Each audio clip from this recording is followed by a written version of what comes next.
is easy to look at the World Rugby rankings and determine the best rugby nations in the world. However, things are not always as clear-cut when it comes to understanding the different tiers in rugby. World Rugby classifies nations that are the most competitive, high-performance nations as Tier 1, whereas other full member nations are grouped into Tier 2. The rest of the developmental teams will be in Tier 3 and Tier 4 respectively. However, the gap between Tier 1 and 2 nations seems to be shrinking each time we enter the Rugby World Cup, and with billions of dollars being invested in these smaller nations, some are becoming much close to Tier 1 level. Unfortunately, it can take years of being competitive to find your way up to Tier 1 rank, but one team seems to be breaking all the barriers. You see, Argentina, once a Tier 2 nation, found themselves as bronze medalists during the 2007 Rugby World Cup, forcing the hand of World Rugby to include them in the Rugby Championship and Super Rugby competitions. But join us today as we believe another nation might make it to the top level given their 2023 performances. First of all, we need to understand that whereas rugby is a culture in many Tier 1 nations, it's only now becoming important for some Tier 2 nations. Since Argentina leaped, Japan has followed closely. In fact, the Japanese had an impressive run of form during the 2015 and 2019 tournaments, beating the likes of Ireland and South Africa.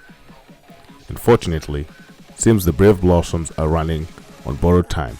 With a lack of younger players coming in, they're still building toward the successes of Argentina. But just below what was the former Soviet Union, we find a small country that is often entrenched in war with its Asian counterparts.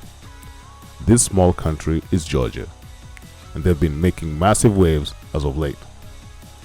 Whilst the Georgians haven't won anything of note, they did put up a ferocious fight against the Springboks during the 2021 season. In fact, the Georgians will continue to be a thorn in the side of Tier 1 nations, rarely losing by margins exceeding 50 points. The same cannot be said for the likes of Romania, Portugal, Namibia, and Uruguay. But lurking in the shadows of the South Pacific, we find the trio of Samoa, Tonga, and Fiji, all capitalizing on the new eligibility rule to bring back players born on these islands.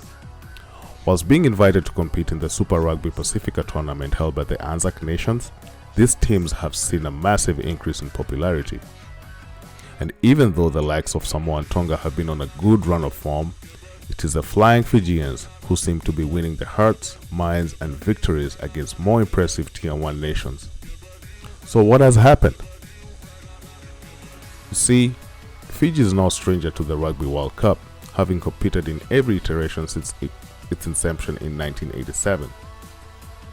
In fact, the Flying Fijians actually made it as far as the quarterfinals in 1987 before being knocked out by eventual runners-up France.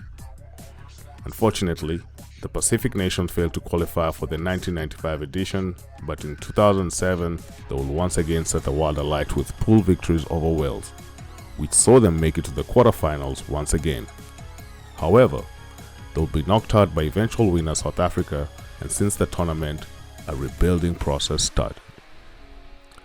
Whilst the Fijians didn't feature in 2011, 2015 and 2019, they will see a resurgence after being included in the Super Rugby Pacifica competition during the 2023 season.